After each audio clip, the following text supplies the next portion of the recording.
Assalamualaikum warahmatullahi wabarakatuh. Saya Genduk Suryawati NIM 1903211000097 dari kelas A mata kuliah Ekonomi Produksi Pertanian. Pada video kali ini saya akan mempresentasikan tentang analisis produksi jagung di wilayah Madura. Pokok bahasan yang akan saya bahas adalah 1. Pendahuluan yang terdiri dari latar belakang dan tujuan.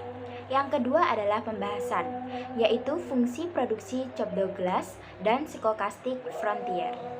Dan yang ketiga adalah penutup, yaitu kesimpulan dan saran. Yang pertama adalah pendahuluan, latar belakang.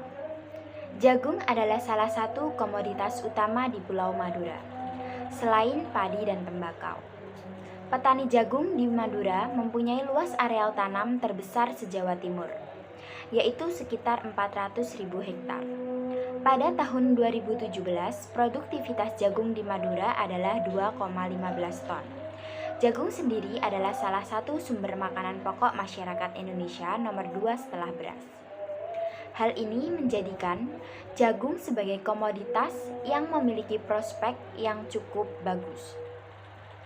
Selain dimanfaatkan sebagai makanan, jagung bisa juga dimanfaatkan sebagai pakan ternak. Terdapat beberapa faktor produksi yang dapat mempengaruhi produksi jagung, yaitu luas lahan, benih, tenaga kerja, pestisida, dan pupuk. Selanjutnya adalah tujuan, yaitu 1. Untuk mengetahui pengaruh faktor produksi jagung Madura terhadap produksi jagung, besarnya tingkat elastisitas input dan return to scale yang terjadi pada petani jagung Madura. Yang kedua adalah untuk mengetahui tingkat efisiensi masing-masing petani jagung Madura menggunakan fungsi produksi Cobb Douglas dan Frontier Stochastic. Pertama, kita buka Microsoft Excel terlebih dahulu. Di sini kita mempunyai data yaitu 120 yang terdiri dari variabel produksi jagung, benih, dan tenaga kerja. Setelah itu, kita kalikan data asli dengan NIM kita. Kalau NIM saya 97, jadi datanya kita kali 97 dengan cara sama dengan kita klik datanya lalu kita kali 97. Kita kalikan semua datanya.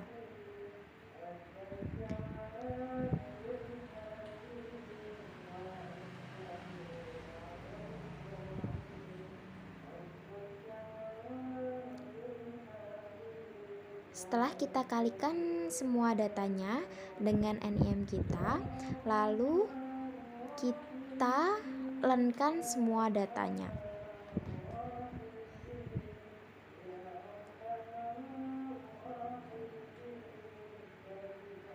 Cara melenkannya yaitu dengan cara sama dengan len, lalu kita klik datanya. Dan kita tarik ke bawah, otomatis sudah dilenkan semua itu datanya. Setelah itu kita blok datanya dari atas sampai bawah, lalu kita pilih data. Setelah itu kita cari regression dan input Y-nya kita blok data yang produksi dari atas sampai bawah.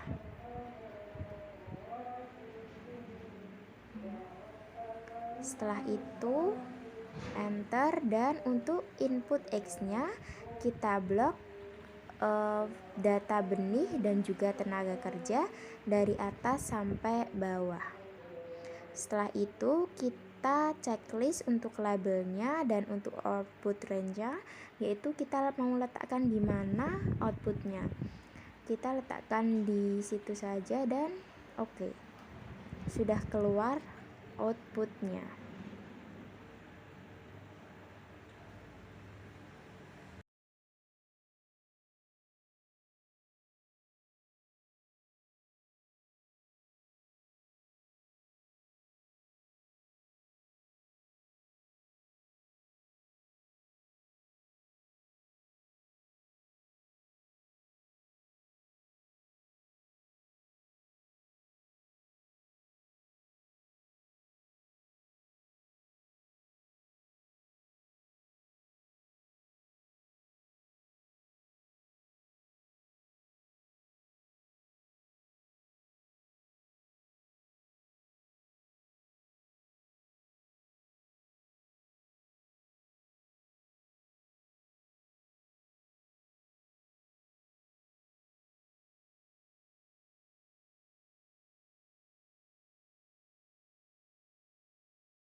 Yang selanjutnya adalah hasil dari analisis data.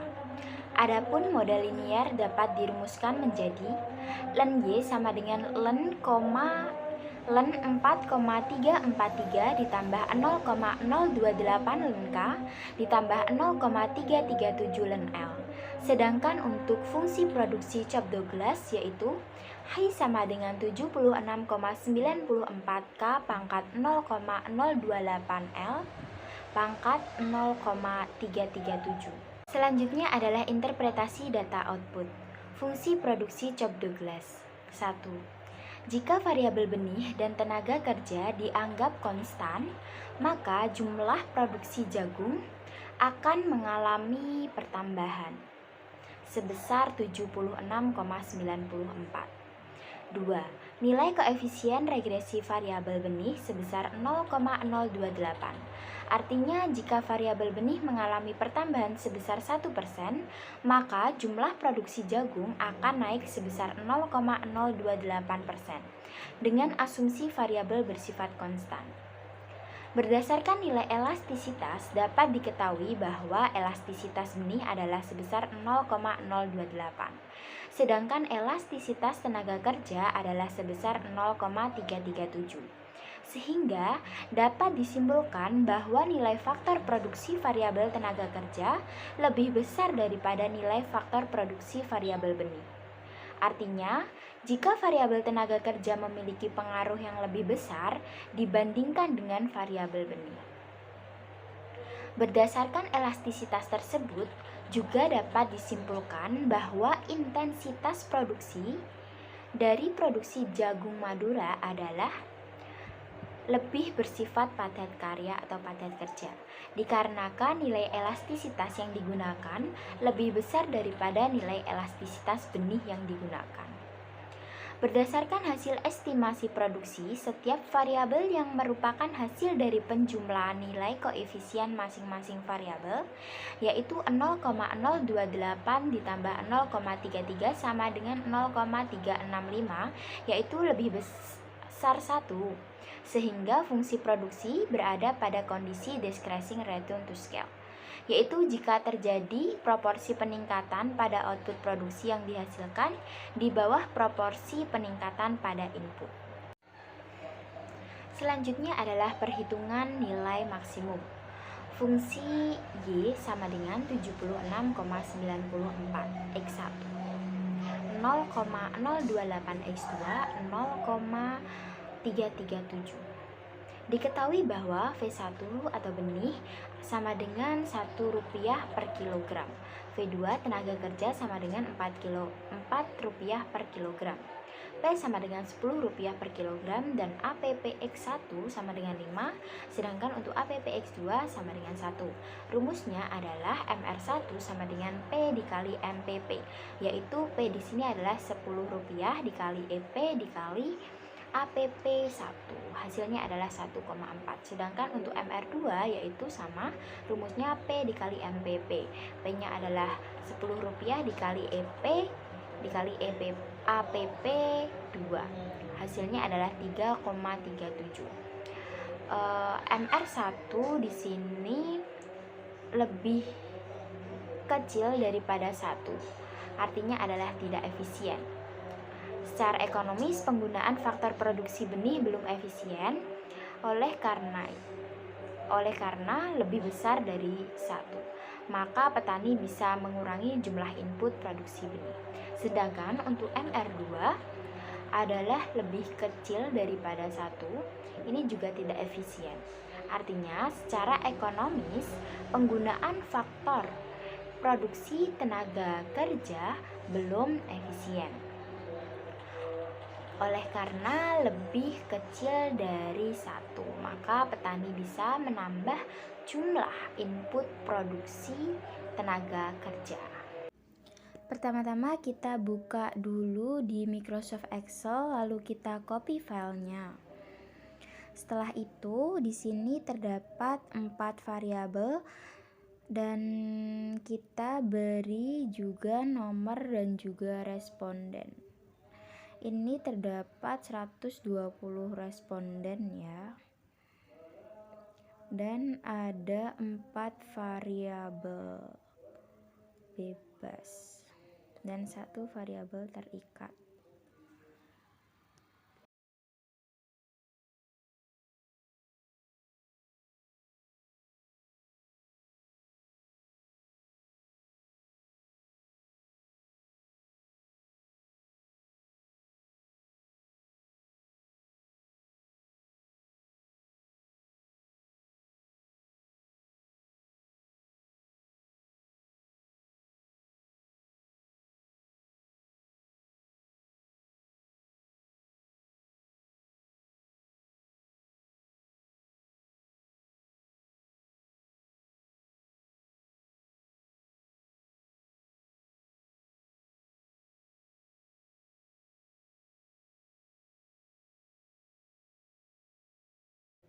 Setelah sudah ada data aslinya, kita kalikan data asli tersebut dengan NIM kita. Kalau NIM saya 97, jadi saya kalikan semua data dengan 97.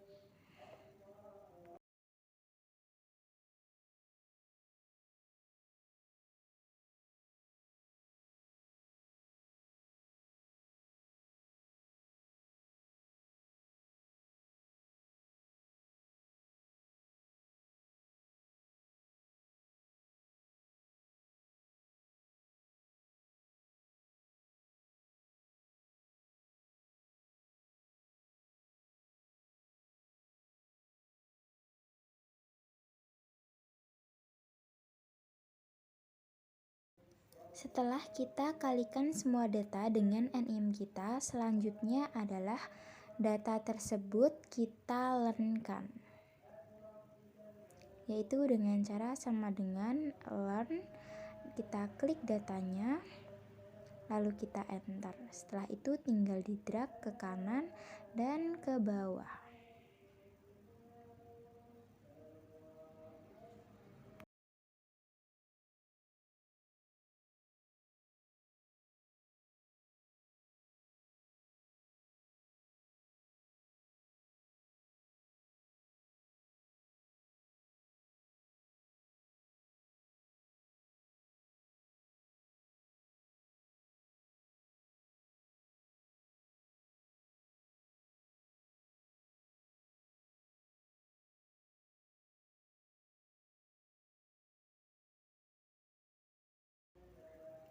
Lalu kita buka tab baru Microsoft Excel, kita copy paste data yang sudah kita learn-kan. Lalu untuk variabelnya di belakang koma harus ada 6 angka.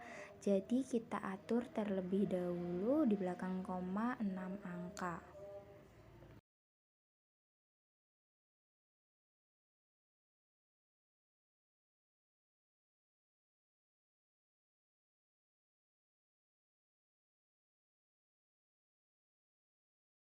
Setelah selesai diatur, data tersebut kita simpan. Di sini saya menamainya dengan file UTS dengan format teks MS-DOS. Lalu kita simpan.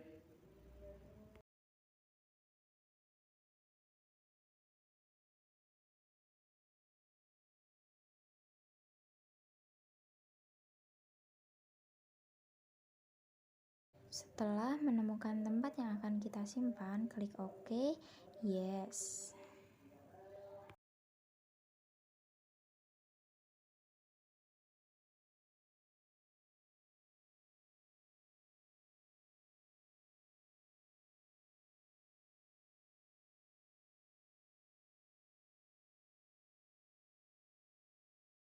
Setelah kita menyimpan data tersebut, kita ganti dengan .dta, bukan txt tapi dta. Setelah itu yes. Lalu kita buka aplikasi Frontier. Ini T, terus 1, nama filenya uts.dta, lalu uts.out, lalu 1, yes, how many 120, time series time period 120 120,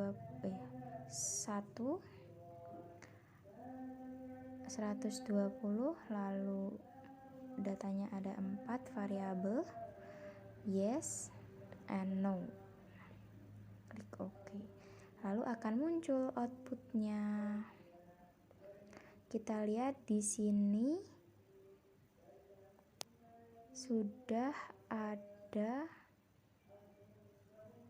beta 1 sampai 0, 1 sampai 4, dan juga sudah ada LR testnya.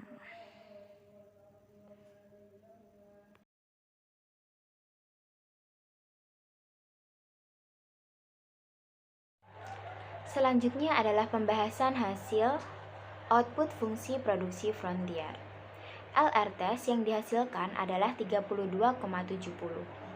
Nilai yang digunakan untuk melihat adanya kasus inefisiensi dengan hipotesis yaitu H0 tidak ada kasus inefisiensi di lapang, dan H1 terdapat kasus inefisiensi di lapang. Jadi, dapat disimpulkan bahwa nilai kode Palm sebesar 5,138, sedangkan nilai LR test dari model diketahui sebesar 32,70. Artinya, nilai LR test lebih besar daripada kode Palm, sehingga dapat disimpulkan bahwa nilai hipotesa H0 ditolak, sedangkan hipotesa H1 diterima. Selanjutnya adalah gamma. Nilai T hitung sebesar 73%. T tabel sebesar 1,94% dengan alfa 5%, sehingga T hitung lebih besar daripada T tabel. 73 error term disebabkan karena inefisiensi teknis, 27% disebabkan karena adanya resiko. Selanjutnya adalah pengaruh setiap T tabel berdasarkan hasil output. Dapat diketahui bahwa terdapat 2 T tabel yang signifikan, yaitu T tabel X3 dan X4. Selanjutnya adalah efisiensi yang dicapai oleh petani. Berdasarkan hasil output dapat dilihat bahwa terdapat 5 petani jagung yang efisien secara teknis dan terdapat 115 petani yang masih belum efisien secara teknis. Yang selanjutnya adalah penutup, yaitu kesimpulan. Berdasarkan analisis fungsi produksi Cobb-Douglas diketahui bahwa nilai elastisitas benih adalah 0,028 dan elastisitas tenaga kerja adalah 0,337. Sedangkan jika dilihat dari perhitungan NPM, input benih dan tenaga kerja belum efisien. Lalu pada analisis Stochastic Frontier terdapat kasus inefisiensi di lapang. Dan berdasarkan presentasi error term, diketahui keefisien gamma yaitu 73% disebabkan oleh inefisiensi teknis, dan sisanya yaitu 27% disebabkan karena adanya resiko. Saran: berdasarkan pada analisis Cobb-Douglas, petani seharusnya menambahkan jumlah input benih dan tenaga kerja agar produksi jagungnya dapat efisien. Dan berdasarkan pada analisis Stochastic Frontier, seharusnya petani meminimalkan penggunaan faktor-faktor eksternal yang berpengaruh terhadap efisiensi produksi jagung secara teknis. Sekian presentasi dari saya, mohon maaf apabila ada kekurangan. Semoga bermanfaat. Terima kasih atas perhatiannya. Wassalamualaikum warahmatullahi wabarakatuh.